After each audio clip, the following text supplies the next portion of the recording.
I use But how? Gemini email or Gemini search in my email to find an email, and it actually did a real good job to find the email.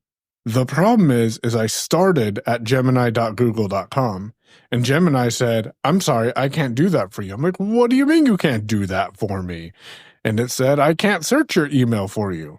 So there is, typical Google fashion, a bit of a disconnect in what certain tools can do with other tools. But the Gemini feature in Gmail's web interface, though it's a little cluttered, was kind of nice. I'm like, "Can you find the receipt from my Southwest flight that I took last year around March 10th?" And it found the receipt right away. No prompting, no nothing. It's like, "Here's the receipt, and here's how much you spent, and here's what date you flew." So I haven't used it in the web interface, but I have used Gemini in the Gmail app on iOS. And I similarly did what you did. I was like, oh, let me see if it can find a specific email. So I searched for like, show me all of the invoices from this company. I don't remember which company it was. Mm. And it found them. I was like, oh, okay. That makes search more useful. And apparently now I think as workspace subscribers, we get Gemini for free. Yeah, sort of, I think. I don't know what you get, because you get some sort of Gemini Plus for free and then additional Notebook LM for free as well. Yeah. So we should probably ask our admins to look into that. Yeah. So you use the Gemini app or the Gmail app with Gemini inside of it? No, it was the Gmail app, and there was a Gemini button inside of it. Now, to be fair, I haven't turned this on in my organization, but I did see this in AT Guys. This is where I did it. Oh, you saw the Gemini button in your AT Guys email? Yeah. Okay. I do have it enabled for my workspace, so maybe I'll play with that a little bit, because that might help me. It might be an easier way to interact with Gemini. As I said, the web interface for Gmail isn't necessarily the best. Don't get me wrong, it's definitely doable, but at least on the Mac, it's a very clunky experience. I like to use that word to avoid saying inaccessible, because it's accessible. Yeah. It's just not the best. Clunky. It's a little better in Chrome, I think, because the keyboard commands work. That is often where I would check certain Gmail accounts that I don't look at all the time, or I will use. That's why the Gmail app is also on my phone, is for that reason. I'll go in there to search for, and the search usually is better there than in Apple Mail. And I'm not a Outlook person. So I'm recording 2 Reaper projects, and at the same time, we took a pause for a second and we're like, what were we talking about? And just saying that was pretty cool to eventually be able to be like, oh, this is what you're talking about. But at first I got confused, because I'm like, wait a minute, that should be the other Reaper project. I forgot that I started my backup recording and then I started recording my other Reaper project. So of course it's going to have duplicates of what I was recording, because both projects were armed and recording. So, yeah, thank you, Reaper and MacBook Pro, that can handle all of this without me thinking about it. All right. So one thing I want to follow with, you received your BEE AI device. Mm-hmm. You were, like, during last week's show, you did actually download and install the Watch app. But how's the device, man? You got yours on Friday. It is Sunday as we're recording right now. Mine is supposed to arrive tomorrow. So I want to know what I'm going to get in the box when I open it.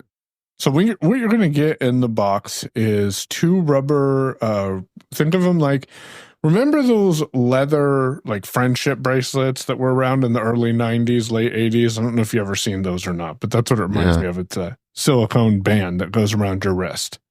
Okay.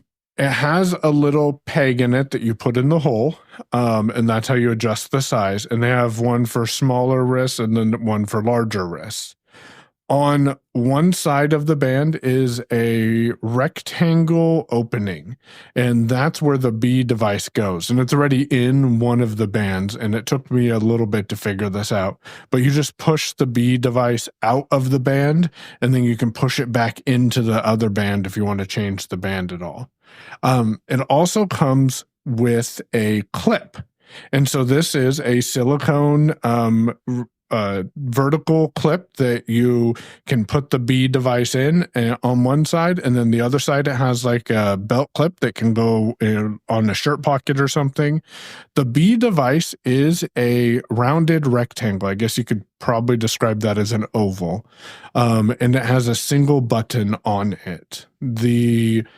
So once you have it in, however you're going to have it on you, whether that be a clip or your band, then you simply press and hold the single button on it for about 2 seconds. You get no vibration or no nothing, but then the B device is in pairing mode, and you can open the B application and choose to add a new Pioneer device. And once you do that, then it goes through the Bluetooth permissions and asks for all these different types of permissions for you to give it access to it. And then it's connected and ready to go. I ran mine for 18 hours, I think. Yeah, 18 or 19 hours, and it used 10% battery. Their claim is 7 days of battery, so I could see that. And it has a single button on it that you press once to, by default, fact check. I'm not quite sure what that means. Like, does it fact check what you said, as Damashe said earlier, against information that it knows about you, or does it go out to the web and fact check? I think it's the prior, and it goes and checks things against what it knows about you, but I could be wrong on that. And then you press and hold to toggle the mute state. And you can get information in the application about the status of the B, what do they call this thing? It is the Pioneer. Pioneer, yeah. You can check in the application to get the status of the B Pioneer microphone and whether or not it's muted or not.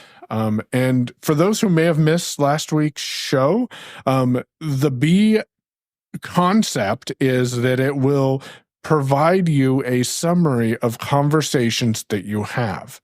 And that's very dangerous, and I'll get into some ways to think about this in a minute. But it primarily, I think, was intended to be used by individuals who, maybe you're in a meeting, we'll say a Zoom meeting, and you're not wearing headphones, because you couldn't do this while you were wearing headphones. But let's say you're not wearing headphones, and you're like, I want a recap of this meeting. We know, because I forward them to Damashe a lot of the time. You could wear headphones if you had a mixer and you plug the BA. Oh, wait, it requires Bluetooth. It requires Bluetooth from your phone. Actually, okay, never mind. Yeah. But we all know that, and I forward these to Damashe, so he's well aware of them, but there is AI enabled on Zoom, and it does kind of a horrible job. I mean, you get the details out of it about what was discussed, but you're like, what were we talking about when you came up with that summary? And to be fair, I think that Zoom thing is because what Zoom is probably targeting, because it does have action items at the end too, which in the context of a podcast makes absolutely no sense. Yeah. But in the context of what Zoom is expecting people, or at least what they're targeting for with this, I would guess, is actual meetings. So a business meeting, or like our weekly meeting that we have, would be something where you would, that I think would be a little bit more useful. The funny thing about it to me, though, is that it will pull out some action items that we did discuss, like, oh, Michael. So for example, I don't know if it did this because I didn't read it last week, but it could have said, oh, Michael's going to order the BAI and then talk about it on next week's show. Would have been a bullet point of follow-up action items at the end of the weird summary that we got. Yeah, and Zoom is okay if it was in a, as Damashe was saying, meeting environment. That's kind of how I see B too. Because if I'm having a meeting with someone, or I'm talking with someone on the phone and they're on speakerphone, number one, you don't know you're being transcribed. Just saying, that's a little creepy right there. Like, Damashe wouldn't know if I had my B on my wrist and I was transcribing our conversation to summarize it, and he was on speaker. But number two, it does an okay job not knowing who the other person is, and I think you can go in and train it to voices. I'm not quite sure how comfortable I am with that, but it also summarizes your conversations in general. Michael discusses various family updates and interactions, including concerns about a child's nap schedule and future career decisions about a family member, and more information about caring for a baby. That was a summary of a conversation, I guess. It was kind of, a half hour, 45-minute long discussion. None of that was what we talked about, but all of that was what we talked about. Like, that might sound a little weird, but not being privy to the entire conversation, you'd be like, well, where did some of that come from? And so it's really intriguing. I see where the technology is going. I'm concerned about privacy reasons, and I'm not typically your privacy type of person. Usually I leave all those privacy concerns to Damashe, and I'm like, Damashe will steer me in the right direction. But this came off of my wrist about 18 hours later after being on my wrist. I'm like, yeah, I'm not quite sure that I'm ready for this. I know technology is there, but that was very eerie. I don't know how else to explain it. I am very intrigued to see your thoughts about it. Oh, I didn't mention that the device does not come with a charging cable, and I was very concerned about how I was going to charge it, but it's just a USB-C port on the back of the B device.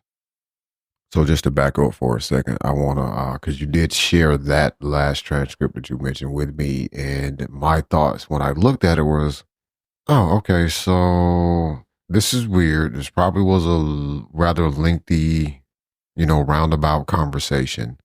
I was like, oh, so they're probably talking about somebody who has recently had a baby. Is probably where that part came from. Similarly, I would think maybe with the nap schedule, future job or career choices is either they were talking about Ben or they were having a discussion about somebody else that's getting a new job or thinking about a new job.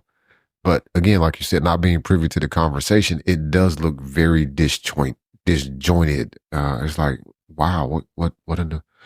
So I myself am interested to see what this does. The fact that you took it off after, less than a whole day. Yeah, less than a whole day. It is up for grabs whether or not I actually take the thing out of the box. No, now you gotta commit to it. You gotta check it out, pull it out of the box, run it through a conversation or two, but be aware of the fact that it may be listening to you. And I think that's an important fact. I think visually it does put off like different lights. I believe Mallory said it looked like it had a red light when it was muted. So people could tell if the conversation is going on. But as a completely blind individual, I had no clue unless I pulled my phone out if it was processing conversations or if it was just fancy sitting on my wrist. I think there's also some great potential. So I was able to lift my hand up when I knew it was live and just say, remind me to do the dishes in 20 minutes. And 20 minutes later, I had a reminder on my phone letting me know that I needed to do, not in the reminders app, but through the B application. I gave it notifications alerts, or notification permissions. So that was pretty handy to have that right there. I did give it access. So when you install the B application, it does ask for access to your email and for your calendar. You don't necessarily have to do that, but it does make your summaries a little bit more interesting if you get as much email as I do at the end of the day, because it's talking about people having issues with a blind shell device that was related to my BS2 mailing list that I'm on. It was talking about ham radio problems, and apparently I was doing something. I forget what it was, but it summarized all those emails. So I'm like, yeah, that got revoked too, because I'm like, you don't need access to my email now anymore.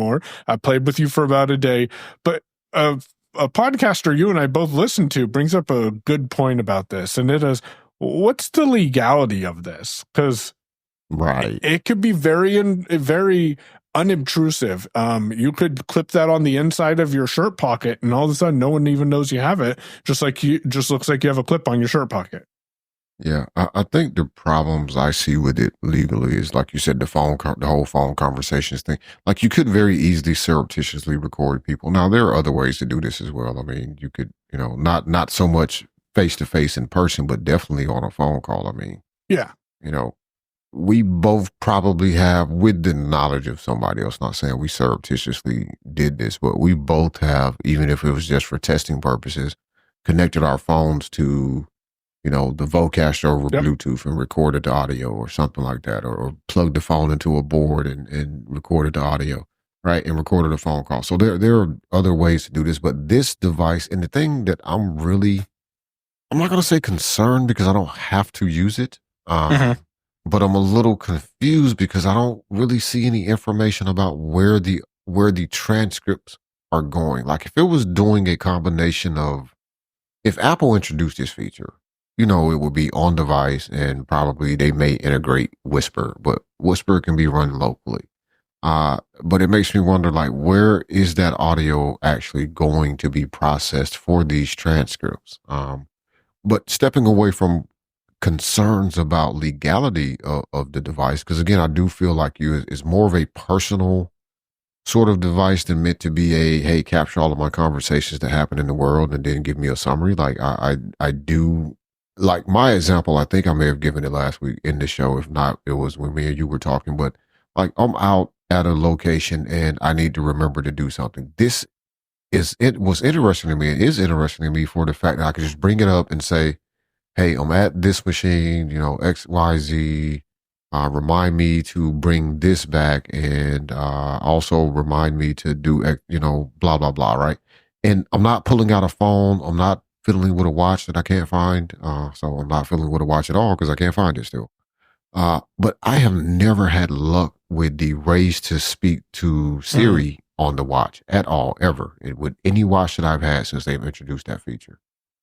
So there's always you got to press the button and you got to give the command and then you got to wait for it to come back and say, okay, what do you want me to remind you of? And then you got to talk and then it doesn't, so there's all of that, right? So this is interesting in that space. It's almost close to, in my mind at least, because I don't have mine yet, is like, you remember some of the cartoons and television shows where like the super rich boss guy had an assistant to just follow him around and he would say, make note of that, right? And the assistant would just, constantly just transcribing or making notes of the conversations that was happening.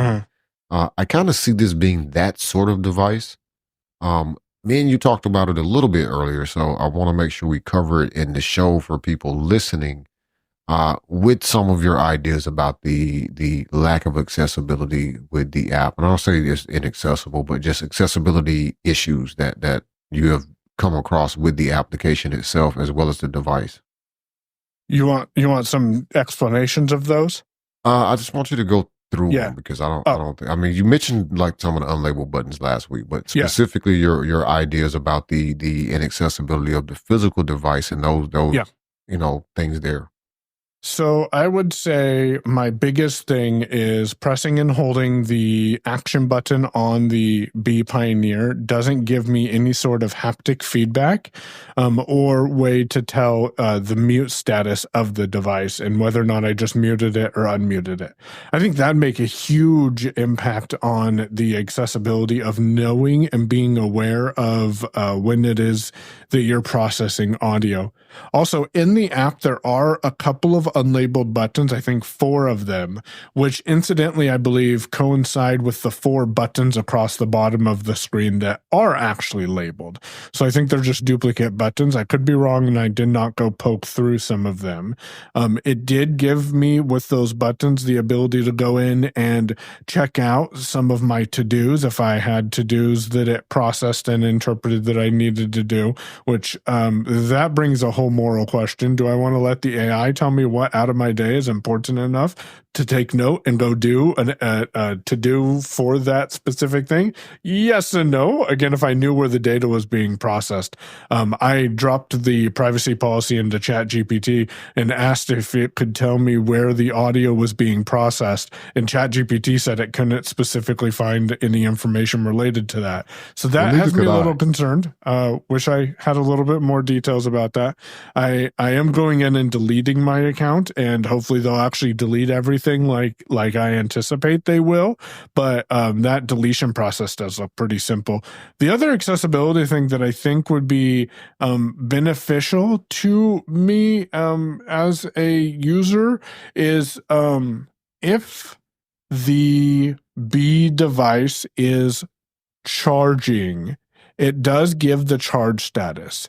But if I'm, and this isn't necessarily accessibility, but it's more of a usability. If I'm flicking through to get the charge, it says 100%, 92%. So that is a little wordy because it's telling you that the max it can go to is 100%, I presume, and the B device currently has 92% when I'm flicking through. So that's a little interesting. The actual last accessibility thing is when I was going through conversations and I tapped on the conversation and then I tapped on the trash icon button, which is what it was labeled. Like that's not horrible. I knew what that was. And then I tapped OK. I did that like 5 or 6 times. And I'm like, I wish I could just flick down on this summary of this conversation to use the voiceover actions rotor and be able to delete a section of my day fairly quickly, because sometimes you just want to take out a whole conversation because you didn't realize your B thingy was recording. Yeah, I wonder with the vibration thing, I feel like that would be a hardware improvement because I'm betting there's not any kind of taptic engine in the device itself. Probably would also increase the price a little bit. But so when you double press. So the B device can trigger audio feedback from the phone. And in order for it to process audio, you need to be within Bluetooth range of the phone. So I think some creative ways may not be them giving you the haptic feedback on the wrist yourself, but when you press the button and it unmutes, maybe your phone vibrates twice or plays an ascending sound. Okay, so that is something that could be added to the current hardware. I think, that would be something cool. Because it plays a pop sound when it processes audio and you tell it to process audio. And it also plays a couple of tones, and these are coming from your phone when the assistant is listening. And I think you can talk to your wrist. And I'm just still haven't figured out what that assistant does. Although it does say that you can get agentic in the future. Agentic assistant, I think is what it was. So it'll be able to perform actions based on your needs, which makes sense because if you've connected it to Google or you've connected it to your Gmail or your calendar, then it should be able to make me that reschedule that meeting that I have on my calendar next week, or send an email to Damashe letting him know we have to record tomorrow or something like that. So I think that's going to be an interesting path. But this lack of knowing where my voice data is going, I would like to think, because of the way that the battery is maintaining itself, that it's not actually recording the conversation, but I do believe the text of the conversation is going somewhere. And I'm curious how or where that is. And is it possible to keep that on device? Like maybe my iPhone 14 Pro doesn't have the ability to summarize text, but maybe Damashe's iPhone 15 Pro could use Apple Intelligence to summarize the text from the B wearable. But not having that clear communication makes it a little difficult. And honestly, man, have you ever seen the show? I can't think of the name of it right now, but it's like the Matrix, but the modern day version. Like we're living in that Matrix, that eerie lifetime. Are you talking Black Mirror? Everything. It's eerie. So yeah, I'm curious as to how this is going to turn out. The last thing on the B for me, at least at the moment, is you did use the watch app. So what are your thoughts comparing the usage of the watch app? And I know like it was kind of easy to tell whether or not you were recording or not on the watch. But just in general, the usage, like, would this be something you would maybe consider continuing to use on the watch because it's better accessibility and you find it useful, once the where's my voice going Yeah. works? Yeah. Or is the B device itself better or superior in some way? What's the comparison there? I think So I think if B added a complication to the watch, because there is not currently a complication, to quickly jump into the B application and start the processing of a conversation, because I wouldn't want my Apple Watch to process all the time, but being able to quickly have a shortcut to make that happen, I think that would make it a lot more usable. Right now, I'd feel more comfortable using my watch because, again, I can easily determine when I'm recording and when I'm not recording from the watch. You do have to double tap on the unlabeled button, but the text in the watch app does clearly explain to you if you're being recorded / processed or not.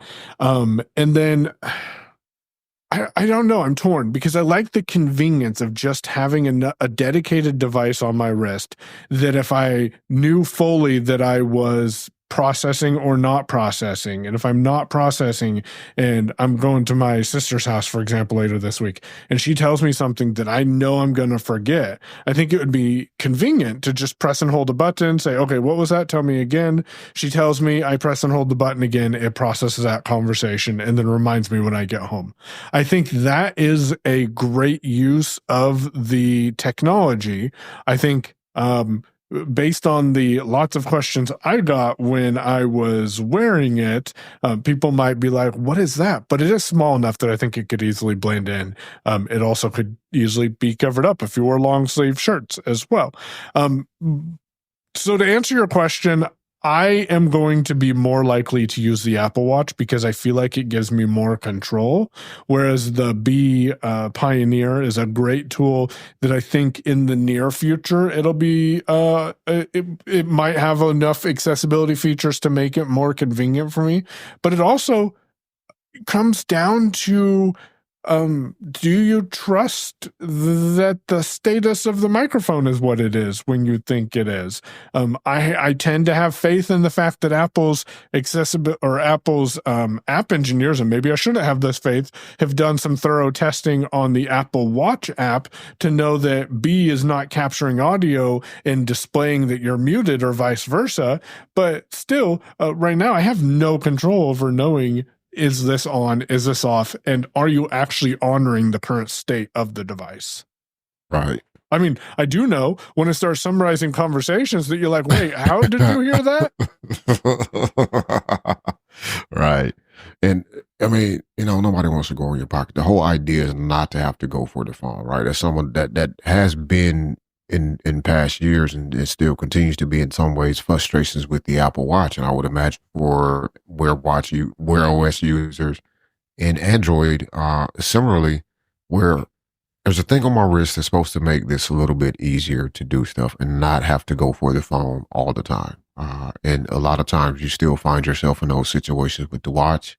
And having to go in your pocket to see if the B is actually recording or not recording, depending on what your preference is, kind of reduces. I mean, at that point, just open up, just press record, right, and get a transcript. Right, there's millions of other ways. Speaking of which, I should go back and look at this Whisper app. I think that was released on iOS.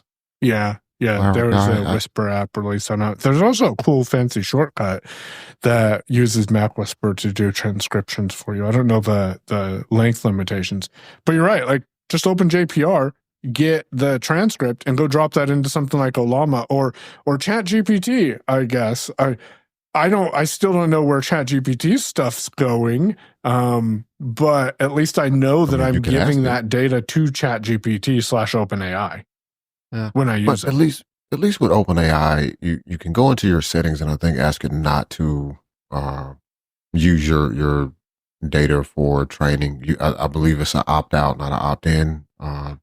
At least it was. But there's also the fact, like, well, you kind of sort of know where it's going, and there are some guardrails supposedly in place as far as being able to disable your data processing for their training models, etc.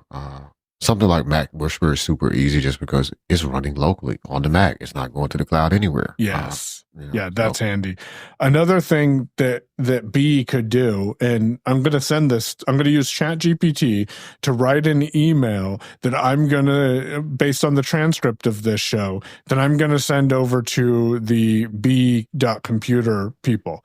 Because another thing they could do is use that dynamic island. If you're capturing audio, put B in that dynamic island and say recording or something, because otherwise I have to open my phone, find the app, double tap on it, go to the top of the screen and see if it's recording. Yeah, which is, again, a bit of a pain. Live activities are a thing that exists. Now, I'm curious your thoughts, and I'll have more about it next week once I've tested mine out. We'll see if I make it past 18 hours. Because well, like, man, I may open it, try it out, like, oh, okay, it works, and yeah, I'm done. But what if Apple were to implement this sort of feature on the Apple Watch specifically? Would it be something that you would use? I think so. I think I would, because I see the value in it. Like, the fact is there's a lot of stuff that gets dropped when I'm throughout my day.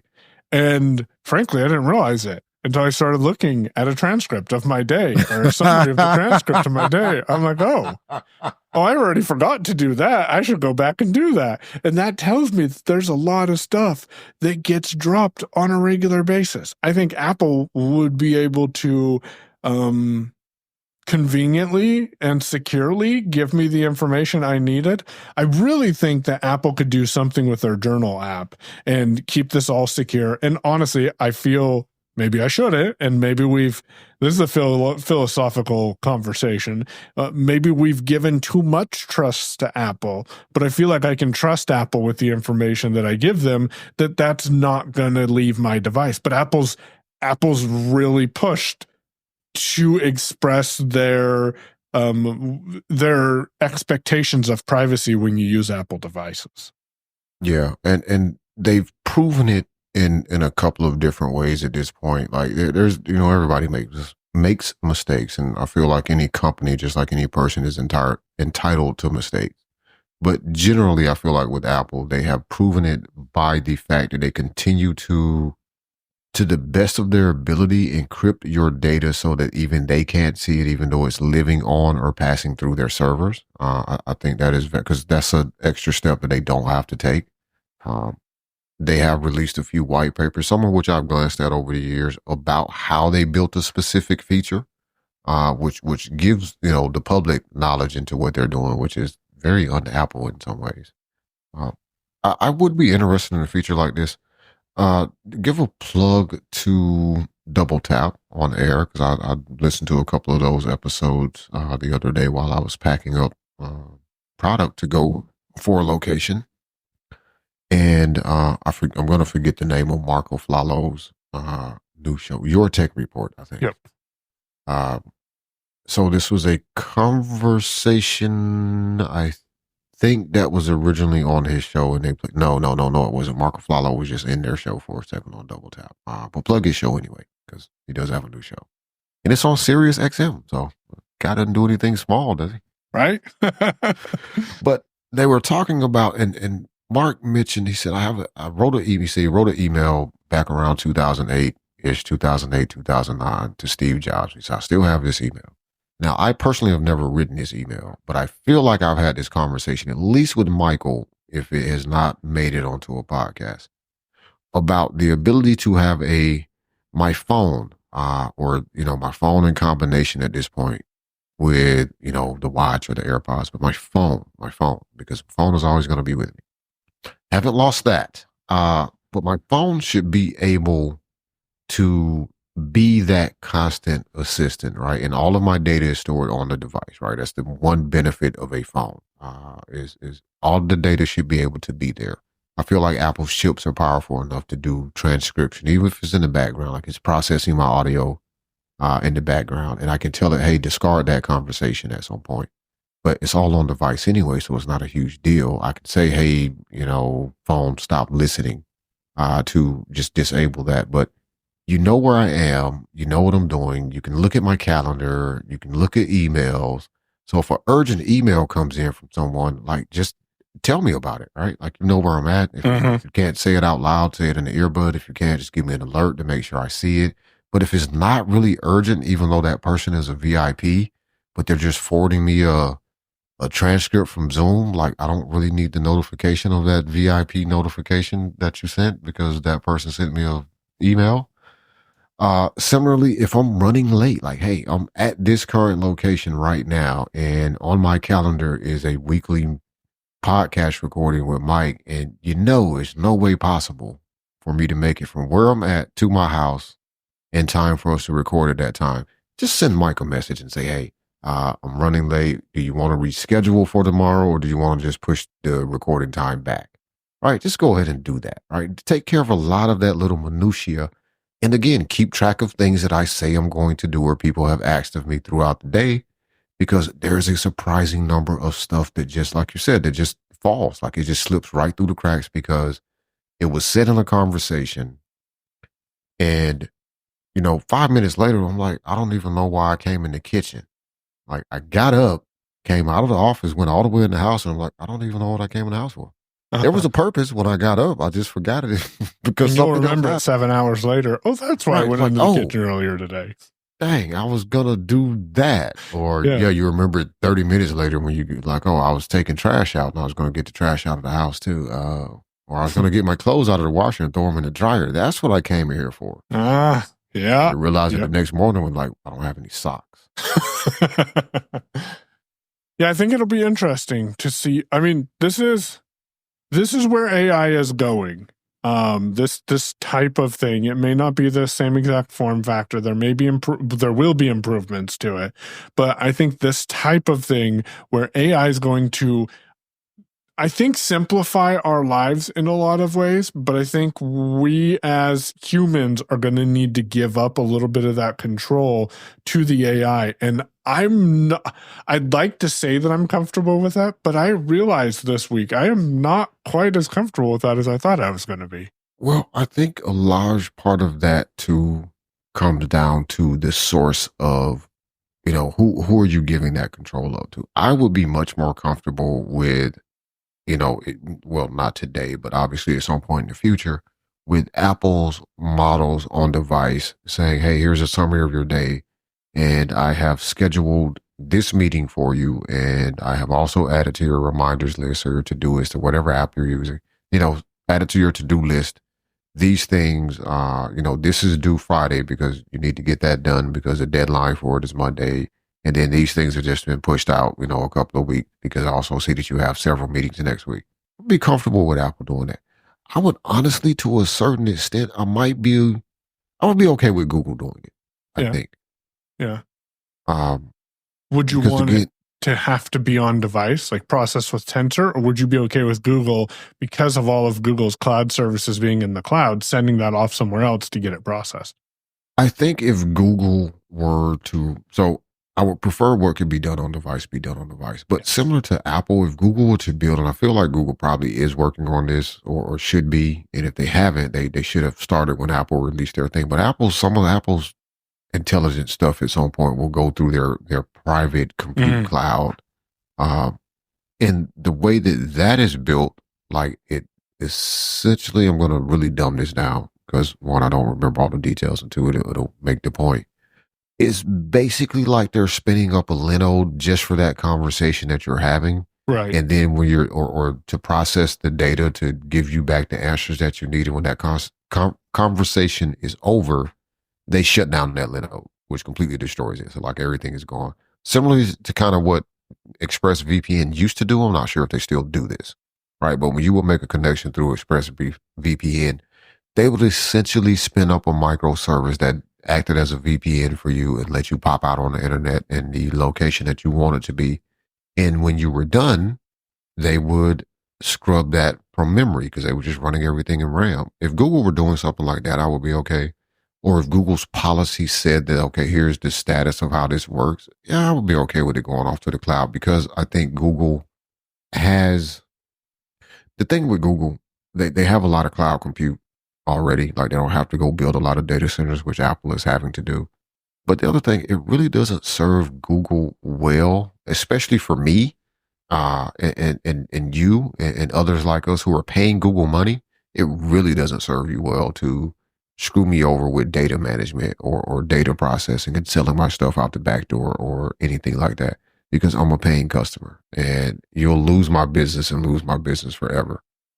And Google can probably look at my records and your records and see how many not only years we've been Google Apps customers, but how many people we've referred to Google in its various inclinations. So I don't think it's worth them burning their paying customers, and that includes little people, smaller businesses like us, as well as larger corporations, by screwing with their data. And for free customers, I mean, I don't know what to tell you. It doesn't benefit them to leak your data all over the place, and they really don't. Like Google has a lot about people, but as I've said before, they don't really tend to sell your data directly. They just sell the knowledge that they have to a ad company. So hey, we know who to target, so you pay us this amount of money, we'll make sure we target the people that you want to target. Now, we're not going to tell you who they are. You'll find that out if they ever make a purchase, and you may or may not be able to connect that data back together to say, oh, this person anonymous over there is also Michael Babcock over here. So we're going to tie that information together, right? And that's really how they run their ad business. So it's interesting to see where we're going to go. There was something about agentic. OpenAI is doing a thing, and I don't remember exactly what it is now. But it's kind of like they're doing I don't remember the details. I remember what I heard. It's like, oh, they're doing the humane pen, except it's not the humane pen.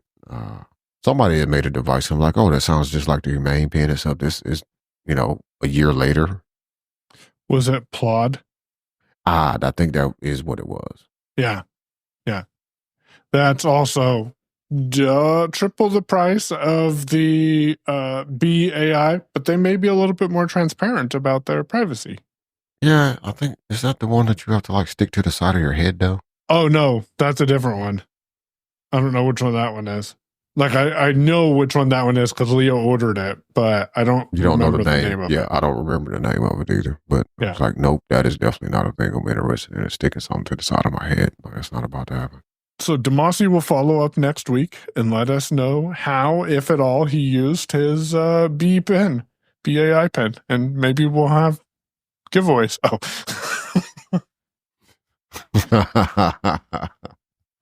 We'll see. We will see. So I'll follow up on that next week. We're about an hour in. You want to grab one of your topics? All right. So here in the show notes, I have a topic that says, talk about that app that Doug mentioned. All good conversations start with Doug mentioned. Doug said. Yes, Doug said, or hey, Doug told me about. Yeah, a lot of conversations start like that. So Doug was telling you about Joplin, which is something I know I had looked at several years ago because Allison Sheridan was talking about it, and it was something that she had switched over to using. And it's probably 3 or 4 years ago, could be even longer. Not super accessible at that point in time, but because Doug recommended it, it kind of seems like the accessibility has improved. I have taken a quick look at it, but I'm interested to get your thoughts because I feel like you probably have poked at it a little bit more than I have at this point. Nope. I've poked at it probably about the same amount as you have. I opened it, looked through the little list of notes that are there, opened one of the notes. It told me this can be written in Markdown. I said, oh, that's cool. I can flick through this note and read it. And hey, look, I can actually view the Markdown, the rendered Markdown, so I can navigate by headings. That's cool. All right, we'll talk about this on the show. So that was my extent of it. I don't know how much you've looked at it. Oh, I did look at the settings and saw that they have something called extensions, and that made me a little bit more curious about it. So they do have a VS Code extension, not quite sure exactly what that helps you with, but Joplin is a cross-platform, and from what I have heard, accessible on all 4 Mac, Windows, iOS, and Android platforms, and you can take notes down, synchronize those notes between your devices. It sounds like there are free and paid ways to share notes so you can collaborate with them on with people. It is Electron based on Windows, but apparently you can barely tell it's an Electron app, which makes me super happy. And yeah, I'm intrigued to see how this fits into my workflow. Like Damashe, I have used drafts for years. I've got so many drafts. That's something I don't want anyone to go into because, man, my drafts, I have everything. Nobody needs to see my drafts, man. Like, yeah, most people would be like, "What? What does that mean?" And I know what it means, but drafts is like it's like your scratch pad on your desk. No one needs to read through it, but if someone got through it, they might find some interesting facts. Yeah, no, nobody needs to look at my drafts at all. If I felt it was necessary, I would probably even. So I'm setting up a shared iPad. The iPad mini I have on set up is not really going to be shared. It's going to be set up so I can hand it to somebody else if I need them to do something related to spirals. And I'm turning off certain things, so messages won't be active there. Email probably won't be on there. But and there'll be apps that I won't install on this device because they'll be connected to my iCloud account. Because I toyed around the idea of doing like a separate Apple ID for the business, but I'm like, there are apps that I actually have access to that I wouldn't have access to at all without having to pay for them again, and it ain't that serious, and money's not that great to do that. So I'm just going to turn off a bunch of stuff. So one app I won't install on that iPad, as much as it'll hurt me, is Drafts, because nobody really needs to be in there at all. But Joplin, I could see being a good note-taking solution for things I need to follow up on. I don't know. We'll see where it fits in my workflow. I'm curious if you've had more time with it. I haven't really had more time with it, but the feature set that it offers is interesting. The ability to share notes. So being maybe a more stable Google Docs replacement, I think could be one use case for me. The cross-platform nature of it makes it intriguing, because at least then, like even when I'm on Android or in Windows, I can look up things there that need to be everywhere. Like not everything in drafts needs to be everywhere, but there are times it would be nice to have certain information from a draft available to me. So being able to create an action that could send stuff into Joplin if it's like, here's the instructions on doing this or whatever. It does to me also seem to have a lot of features similar to other apps that I have used, such as DevonThink to a certain extent, the ability to attach audio notes or photos or documents to a note. So again, could be a great collaboration tool. Looks like it does something with to-dos or making to-do lists. So again, I've thought about it as a business tool that could be used. At a couple of different companies. I have something. But so it's interesting. But no, I haven't poked at it. I have downloaded the iOS app and done about as much as you've done. I did write a note, a couple of lines in a note, and wrote some markdown. I have not actually went back to see how I switched that over to preview it as the rendered markdown yet. Interested in the Android app for sure. I will install the Mac app. I'm probably going to wait and install the Mac app on the new Mac for two reasons. Number one, I hopefully will be on the new Mac soon. And second, this error is really starting to act weird. So I don't want to do anything else to it. I just wanted to hold itself together for me to get through the next few days and get some important stuff done, and then I can sit down and focus on transitioning over. So we'll have more to say about Joplin in the future for sure, and reach out to us if you are a Joplin user or if you start using it and have some ideas or feedback about the app for sure. Speaking of the MacBook and switching computers, so I do have the so weird to get a 1-year-old computer and a computer that was released in 2023, brand new out of the box in 2025. It's an interesting experience, to say the least. I've been having I was having a competition with Mike that he refused to participate in because we basically got the same computer, except his is the 16-inch. version, and I got the 14-inch because I hate carrying around huge computers. That laptop is heavy compared to the Air. That's heavy. So I can only imagine what the 16-inch is like. But at any rate, we're good where we are. M3 Pro, 36 gigs of RAM. So it'll do. Until I make some more money and buy another one, but it'll do. But my problem is, and the reason I'm not even using it right now is because it is tedious to set up a new computer. I did. So the first thing I actually installed, because I always go through this whenever we do a clearance, especially whenever I do a fresh install or setting up a new computer, if I'm doing it from scratch. So this time, the first thing I installed was Homebrew. I did not yank a brew file from this current computer and just drop it over there and say, hey, install everything that's installed over there. Because who knows what I have installed over the years or over the year that this computer has been in the current shape that it's in now that could be creating problems. But I have slowly been adding things to it as time is permitted. Usually I'm working on this laptop and I'll go plug it up and I'll like, oh, let me get that computer out and I'll brew install launch bar because I keep going for command space and I'm like, wait, no, that's not going to work. And I got tired of going for command space and knowing that it wasn't going to work. So I had to do the launch bar. 1Password was next after that. Or was 1Password first? I don't remember. I think 1Password was actually first. And then, brew install 1Password, then brew install launch bar. Actually, the first thing I installed was Bash because I wanted to updated current version of Bash because Apple's not updating their version anymore. But at any rate, it is taking a long time. Now, I still use SetApp. I don't know if you're still using SetApp or not, but I'm still using SetApp. I am not. There are a few apps in there that I'm using that would be, it's reasonable for me to pay for it, at least right now. And it's like, how do I don't know what to do. Like I'm kind of stuck because it's like, well, if I disconnect it from the Air and put it on the Pro, there's going to be a ton of stuff that I can't use on the Air anymore, but I'm still on the Air most of the time. So I have to leave it here until I'm ready to make that transition. But then there's going to be a lot more work to do at that point that I'm ready to make the transition. It's not like, oh yeah, we're on a new computer. It's like, nope, install setup and then install timing and then install, I don't know, Downy AirBuddy. We'll close out with this as a matter of fact.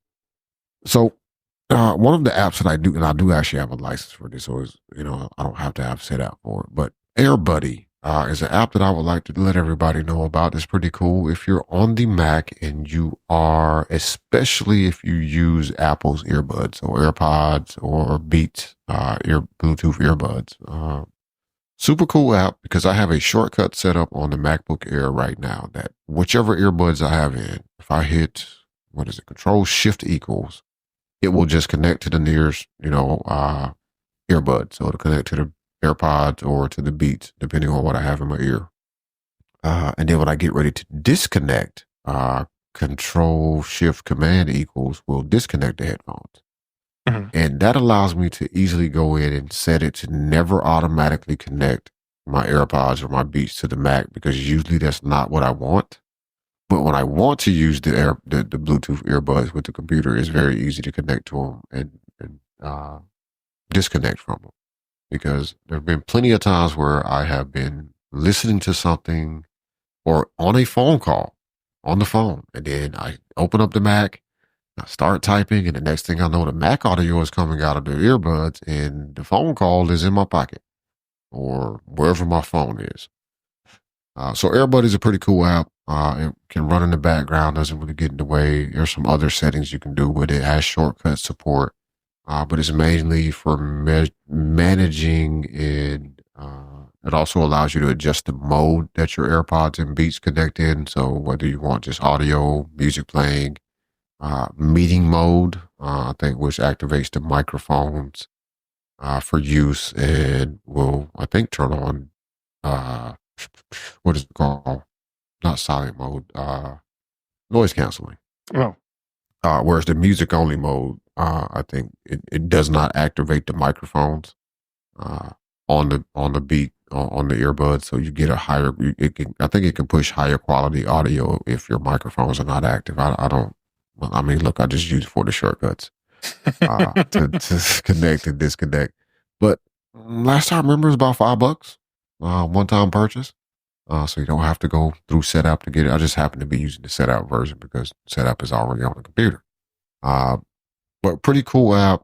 Check it out. It probably does some other stuff with other Bluetooth headsets too, because I see the shocks show up here in the list of Bluetooth devices.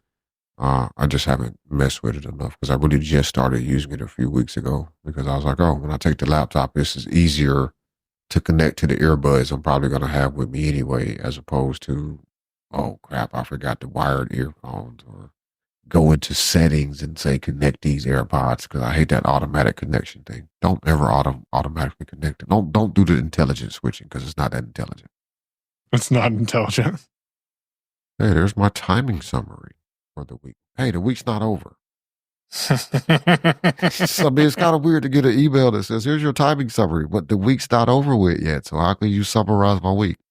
Right? It's still Sunday. It's my week to date summary, I guess.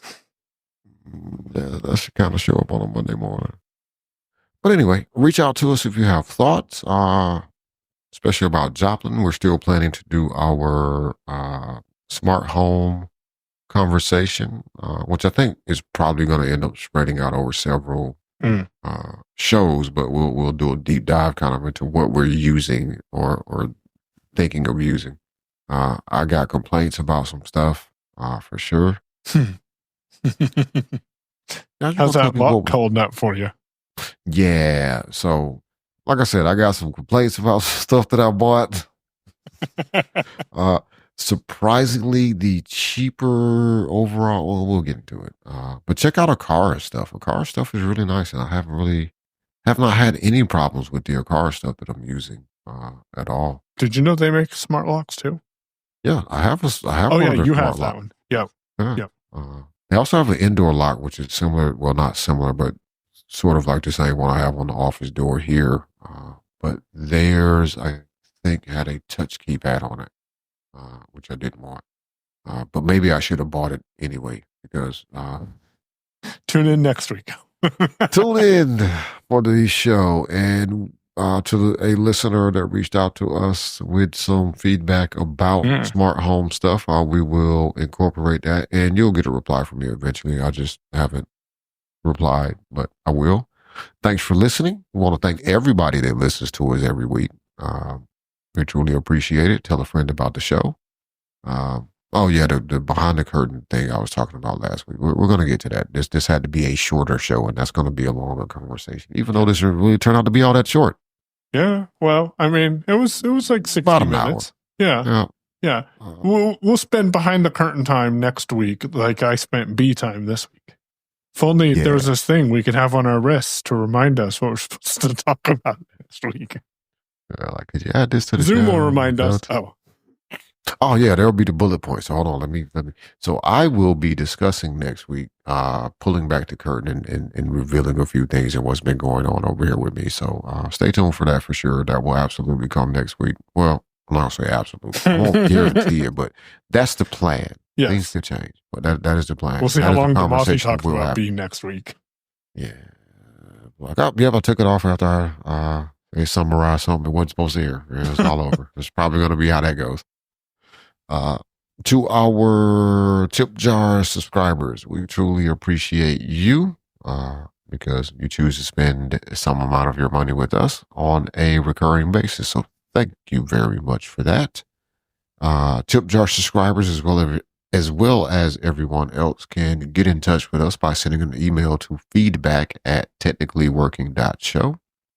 They can follow us on Mastodon because that's the only place that we are actively. Is he's Payon, Payown at dragonscave.space. That is DRAGONSCAVE.space. I am Damashe, DAMASHE at technically working. Nope, That is not what it's called. Technically.social. There we go. Look at that. I don't even know my whole Mastodon thing. Jeez. Yeah, technically.social. That's where I am. And you could always use the hashtag technically working, and we appreciate you capitalizing the T and the W there. So this has been episode 95. Yes. So we'll leave this in for all subscribers. But this is some of the things that we typically do for bonus content, is we just have random discussions. This isn't going to be very long, but I'm going to tell Damashe that next week I also need to talk about Buffer, because I have learned a frustration of Buffer, and that is if you share articles to Buffer from Lear, it only shares the headline. So I think that is a Lear issue. Yeah. You think? Yeah. That's kind of what I was thinking. I was thinking maybe what I'll do next time is open the article, tap the share button with the article open instead of just sharing from the actions on there. Because you know how with Lear or Lear, however you want to pronounce it, it'll let you listen to the entire article when you're just flicking through. So I'm like, oh, that was a pretty good article. I'm going to share that. And then someone commented on Mastodon and goes, this one doesn't have a link. I'm like, okay. So I need to figure that out. Yeah, I noticed that in the Twitter era, where I would share a link or think I was sharing a link and it would just be the title. Yeah. So I'll play with that. We'll follow up on it. Yeah, I'll play with it a bit too, because I've been getting back into Leary, because I've been using Feedbin as my RSS. I'm just using iCloud. Yeah, I mean, so I was going to switch to iCloud. Actually, I have an RSS feed imported for iCloud, but I was paying for Feedbin. It renewed last year, and I wasn't paying attention and paid for it. But they also added newsletter capabilities. So, like, I can use an email address to subscribe to newsletters and just have them show up. And I was like, I think you may have me. Yeah. Is there a way to reply to those emails or just read them? No, you just read them. Okay. So it wouldn't be good for groups.io, but groups.io offers RSS too. I mean, I guess if you tapped on the link and went through to the web, you could reply that way. Maybe.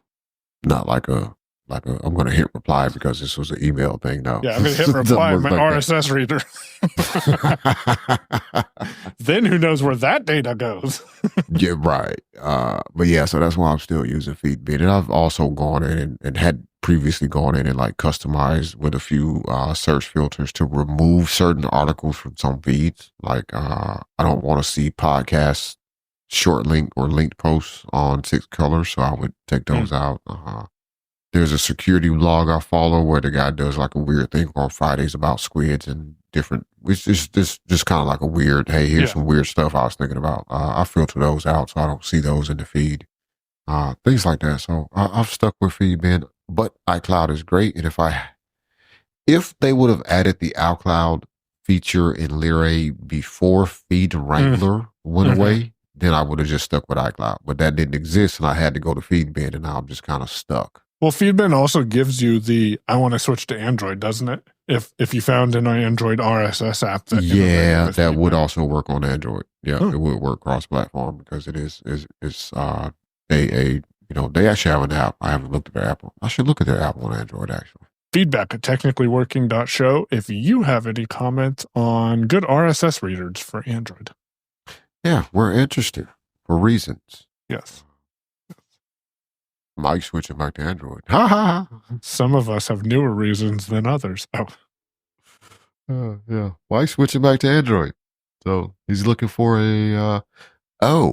since we're still kind of, so one last thing I'll drop here because I never did post this on Mastodon, but I am looking for a good solution, either an app on iOS or Android, that is good at taking photos of receipts, hopefully doing OCR as well, but at least giving me good voiceover guidance on making sure I have the entire receipt in focus before the picture is taken. The reason I say hopefully OCR, because then I could also double check. Or alternatively, a small portable battery powered scanner that will connect to the phone that is good for scanning receipts. My current workflow for people now, and I've actually gotten into this workflow religiously in the past couple of weeks. At the end of each day that I'm out and I have receipts that are business related that I need to scan, I come in the house, I go straight to my scan snap, whatever IX, whatever, blah, blah, blah scanner. And I stick the receipts in, I open up the app and I scan each receipt, save it. Now I don't, because it doesn't do OCR automatically. I don't know what it is, but I scan each receipt. So I'll have all of them. And then I throw the receipts in the trash because I don't want to keep this paper.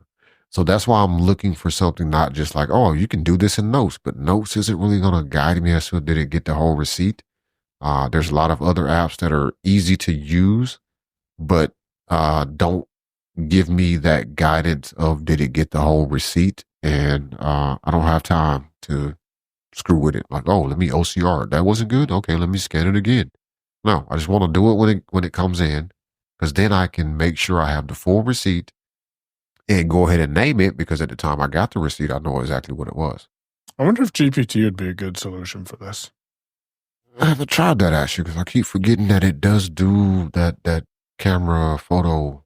And if you asked it, is this a good picture of the receipt, or does this cover everything? And then ask it to label the file, because GPT will give file names to you, however you tell it to give you those file names. Yeah. I don't know if it does that on mobile, but. Yeah, that's an idea to possibly try out as well, or maybe a shortcut with the API might be a way to go. That could be a thing. But that might even let me incorporate some of the vision stuff. So if you have a shortcut or you have an app that I should take a look at, I'm okay if it's a paid app. I'm okay even if it's a subscription, as long as it's not ridiculous. But I can make that determination. Don't let the fact that it's paid or free deter you from offering a solution. As well as if you know of a mobile scanner. I did buy a portable scanner, but it was a little too long and also felt a little too flimsy, because it was full size for scanning a regular sheet of paper, which I rarely need to do on the go. But it also felt flimsy, like, if it gets knocked off or knocked out of wherever I'm storing it out on the truck, it ends up on the back, it'll break. And yeah, nobody wanted that for $200, so I sent it back. I don't think it was quite $200, but anyway. All right, folks. Thanks for listening. Hashtag technically working. Feedback at technicallyworking.show. You got the Mastodon information. He's Payon at dragonscave.space. I'm Damashe at technically.social. And we'll catch you guys next week. And aside from the social media being given again, you public users just got what Tip Jar subscribers get as a bonus show. We just end it at the end. So if you want more content like that, Tip Jar. Yep.